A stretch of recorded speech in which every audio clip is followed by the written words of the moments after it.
Hey YouTube, welcome back to my channel. It's Serpentine, your guide through the game of life, and today we are here to talk about Jupiter retrograde.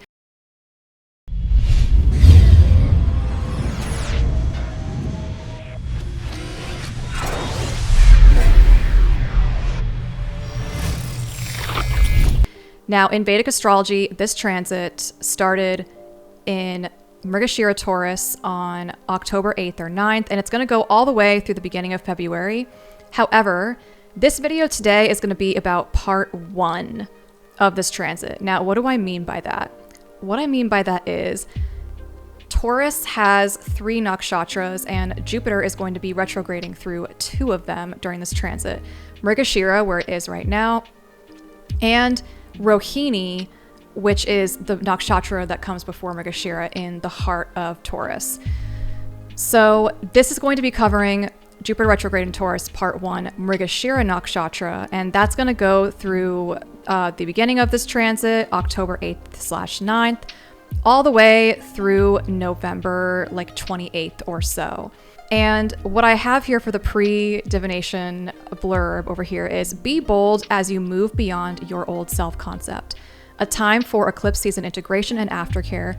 Internalized patriarchal programming/conflicts are released. Old cycles break involving past confusion around what path forward/option is the best choice for you based on your truth. Get laser focused on what matters most and cut out big matrix distractions.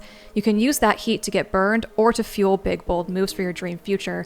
What will you choose? Obviously, a lot of this is going to be overlapping with the fact that we are in the kind of last stages of eclipse season right now. This is important because Jupiter is the ruler of Pisces, where Rahu is, so the eclipse axis is inherently deeply connected to this Jupiter transit and this Jupiter retrograde.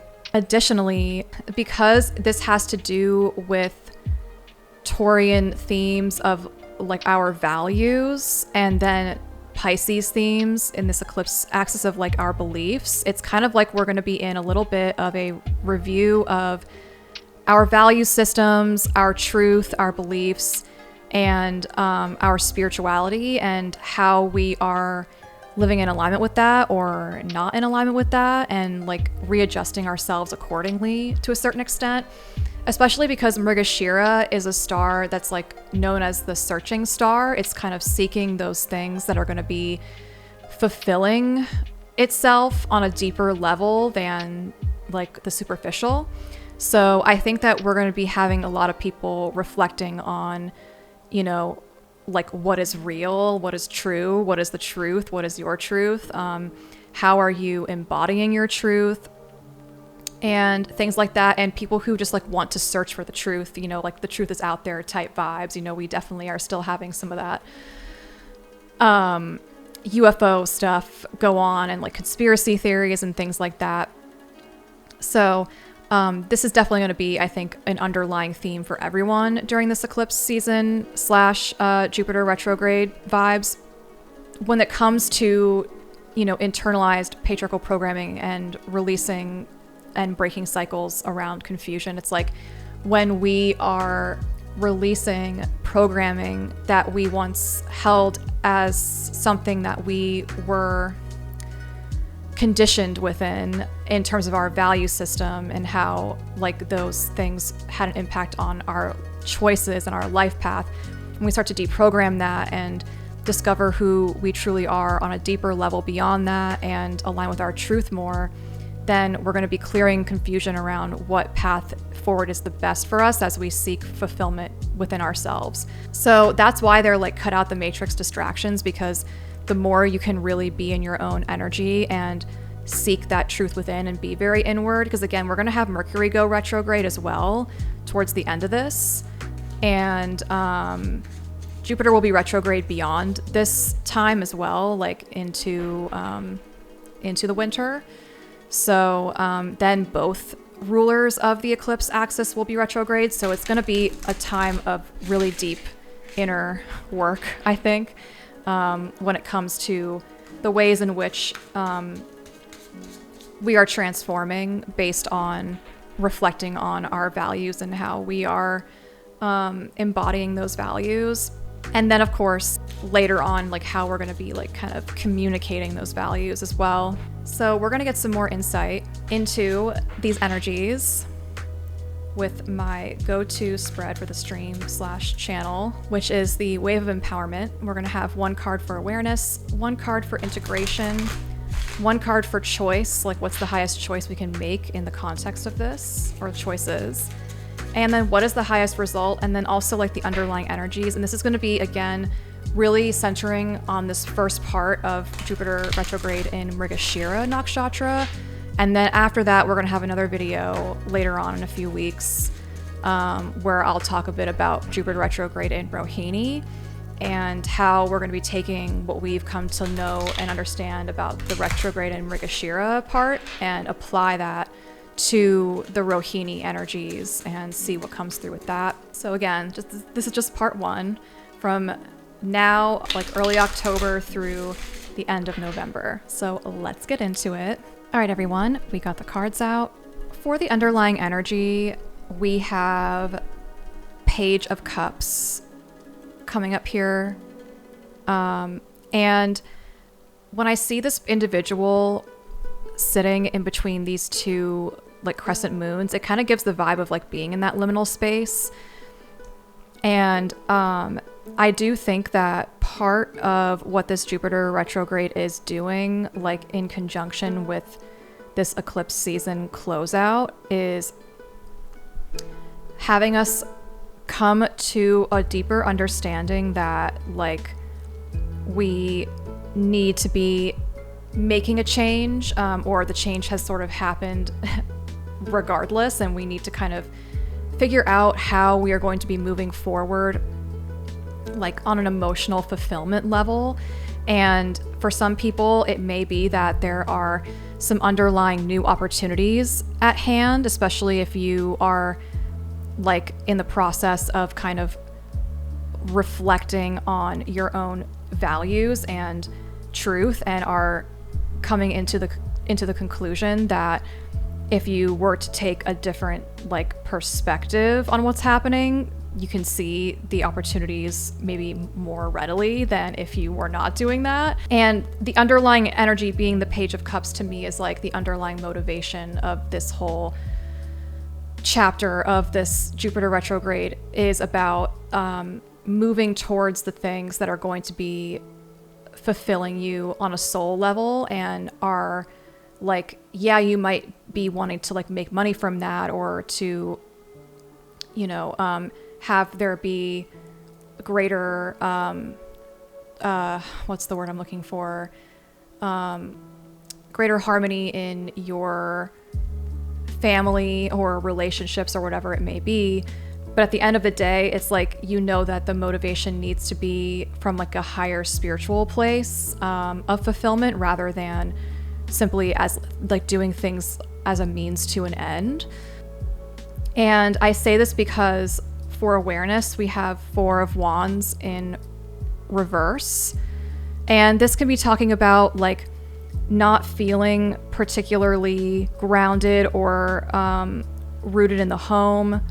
This can be talking about feeling like you haven't really hit the milestones in life that you have wanted, and are kind of trying to figure out a way to course correct and create a better foundation for yourself because you seek those things that are like a higher fulfillment. It's like maybe you didn't achieve those certain things up until this point because they actually weren't meant for you, but now it's like we have to get clear on how to translate that fulfillment to something a bit more concrete in your ideation, so that you can at least start to like foment a plan or foment a strategy or come into some greater foundation so that you can start to build upon that in a meaningful way. But I would say, especially when it comes to matters of the home and family and creative ideas and things like that, it can also talk about money, I think, as well.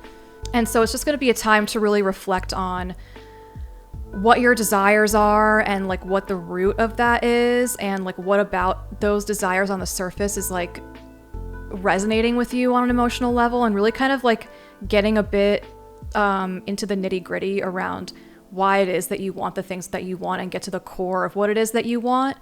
And maybe start to kind of take a little bit of a beginner's mind so that you can maybe reconstruct your life based on what you discover from that like inner spelunking around your desires. Because again, like Taurus is a Venus sign, Venus ruled sign, and Venus is going to be transiting Scorpio for a lot of this time, at least in the beginning. Now it just went into Scorpio a couple of days ago. I'm going to have a whole other stream about that. But the Cliff's Notes on that is that it's going to be like a time where we are going to be having a lot of reveals, and it's a time where it's a great time, I think, to foster intimacy in relationships. And the most important relationship is the relationship that you have with yourself. So it's kind of like, what information can you get from fostering intimacy with yourself and then applying that to a new structure for your life in a certain sense, so that you can start to bring into form the things that are going to be in resonance with that, so to speak. For integration, we have Ace of Swords. So I think that when you drop into your heart with this awareness, there will be some pretty clear breakthroughs that happen. I do think that at least the Venus reading that I did, that we're going to talk about on Wednesday, when I do the live on Wednesday, is or in the next YouTube video, so to speak. It will be in the next YouTube video. It's going to be a heralding a time of like pretty significant like awakenings and wake up calls and like truth bombs and stuff like that. And so it's going to be a time to really give yourself the space to integrate the insights that you're coming into. I would also say, like, this is kind of coming up a little bit later with the frog card that we got here for the animal oracle, but this card has a lot of water in it, and this person in this card is in a bathtub, and Venus being in Scorpio, is actually, yeah, it's a water sign. And so I think a good remedy for this is going to be about like making sure that you're spending adequate time in bodies of water, like baths and stuff, to help you move through some of the clearing that comes up around all of this, because I do think that some people are going to be moving through a little bit of a grief shed in relation to the conclusions that are being reached in conjunction with all of this like introspection going on and stuff like that, and like faded energies and things. Because like sometimes the truth hurts, you know. The truth hurts the ego. It doesn't really hurt anything else. But there's an element of that can happen with this. But I do think ultimately it's going to be like incredibly cathartic. So I wouldn't run away from that. But I would just say like it's a good time to really be aware that water can help you as like a practical way to deal with all of this. And this frog card also talks about how the frog spends like equal amounts of time like on land and in water. And Taurus, of course, is a earth element vibes. So it's also kind of like, are you making sure that you're not drowning too much in your own emotional soup as well, and like making sure that you give yourself the space to ground in the aftermath of any kind of periods of clearing and detox and stuff like that. For choice, we have King of Swords. So again, this is like literally what I was saying earlier about like acting in alignment with your own truth that you've come to know through this process of like going within and really kind of dissecting your desires and your values, and how you can kind of like make those two things congruent and like come up with a plan of action on like a conceptual level to enact in a practical way once you kind of move into, I would say, the Rohini part of this is probably going to be more focused on like the more practical aspects of creation, whereas the Mrigashira part of it is kind of like reviewing our reason why. And so by the time we get to the Rohini, it's like, okay, we're clear a bit more on our reason why, like our raison d'etre, so to speak, like our destiny, like what we're here to do, like our purpose to a certain sense. And then we're going to be able to get a bit more granular on like how we want to approach like the recreation of our life in a certain way that's going to be more in alignment with our truth. And I do think that for result here, we have Four of Swords in reverse. So I think that if you feel in November that you're in still a bit of a reboot, identity reboot situation from this full moon that we're going to be in, because again, it is in the Gandanta point, which can talk about drowning. It's why we've had so many floods. It's a very intensely karmic shearing time. And sometimes like it takes a little bit of a like you need a bit of a moment to like recover from that. So I think that's why they're kind of emphasizing the fact that there's going to be some clearing involved, because even though the underlying motivation is pure and like we are going to be coming into some like really important information and insight and we're going to be acting accordingly, it's going to, I think, take, you know, the next little while for us to start to like phase out of the introspection and move more into the like doing action oriented types of things, because again, it's like we just have a lot of swords here, so it's a lot of things happening on the level of like the mental body. But I think that's also why they want you to kind of people to stay away from getting too roped into what's going on in the matrix, because obviously we're going to be having the election during this time, and so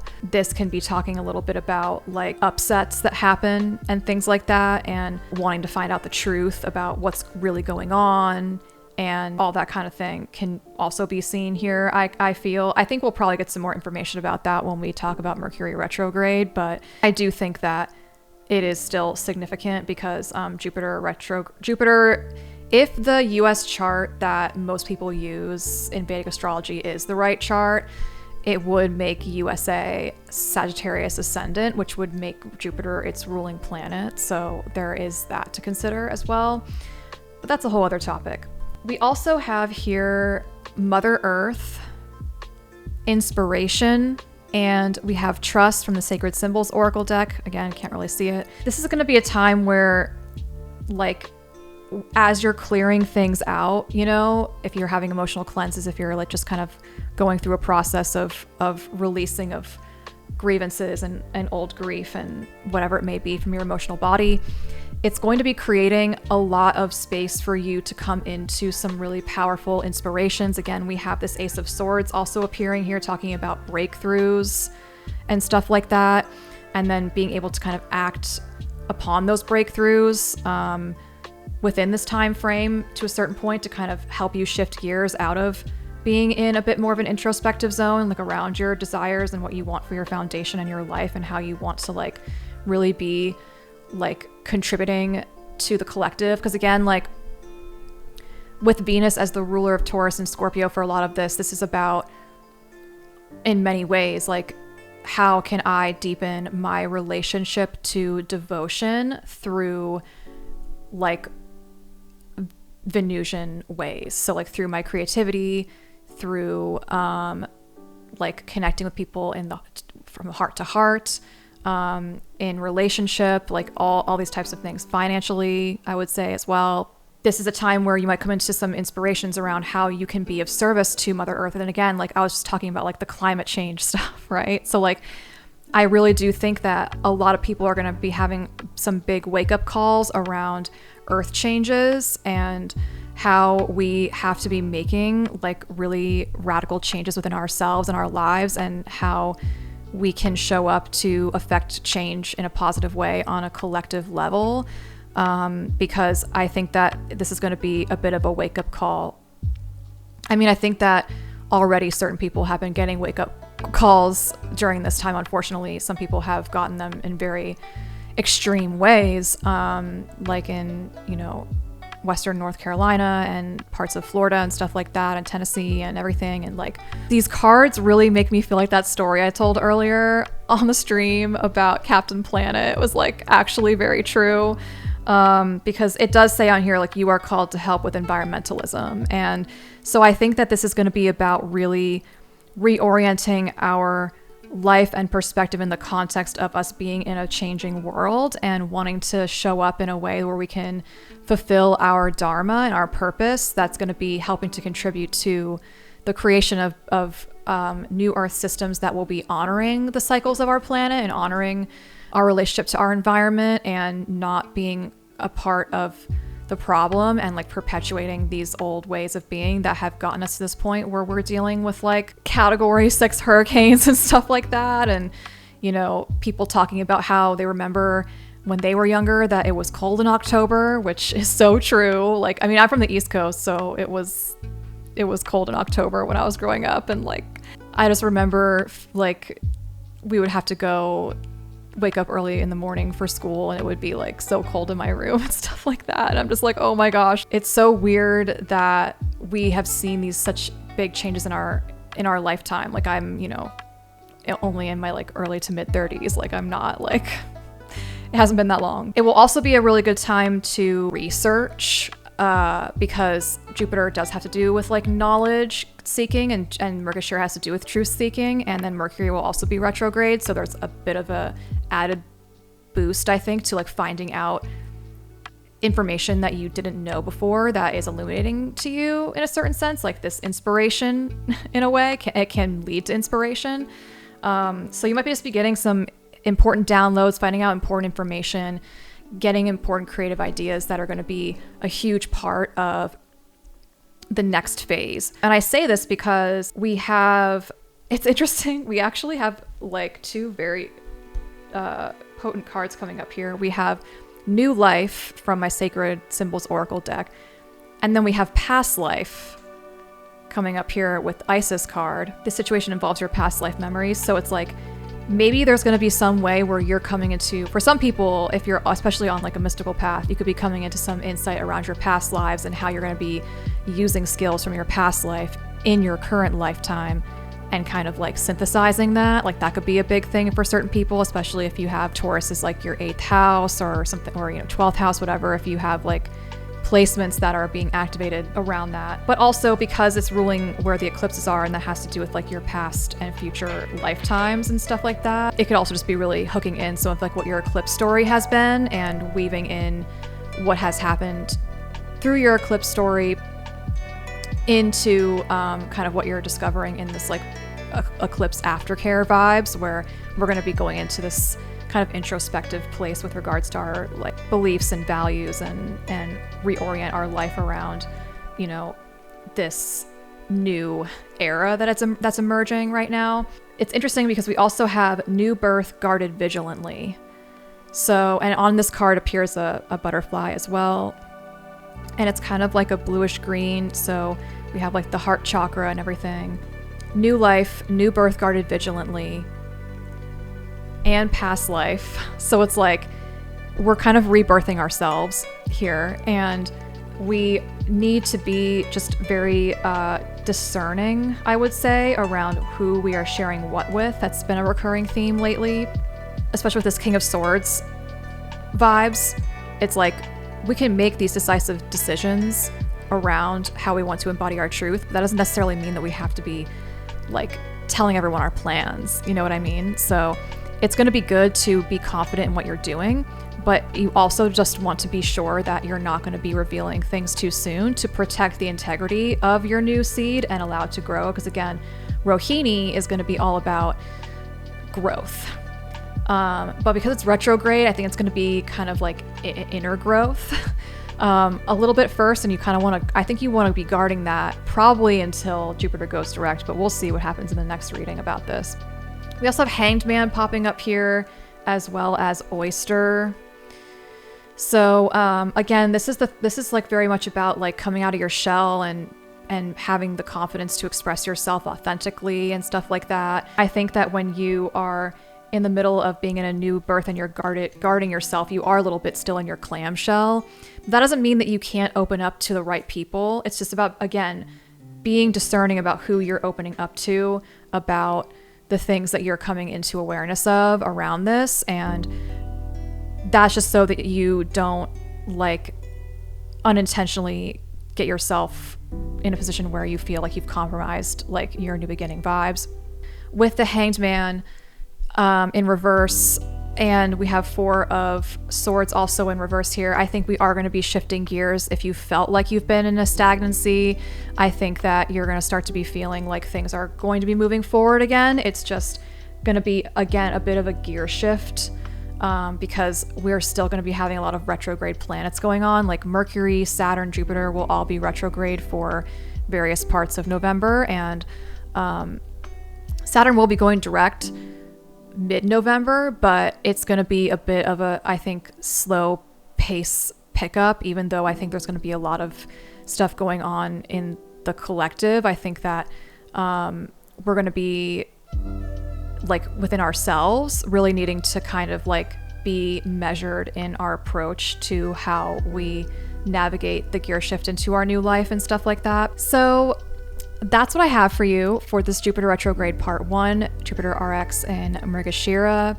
As always, you can find me twitch.tv/Serpentine Rising, hoping to keep streaming Monday, Wednesday, Friday, more or less, although I'm still kind of figuring out my schedule. Also, I'm on Instagram at serpentine.rising and TikTok at serpentine.rising.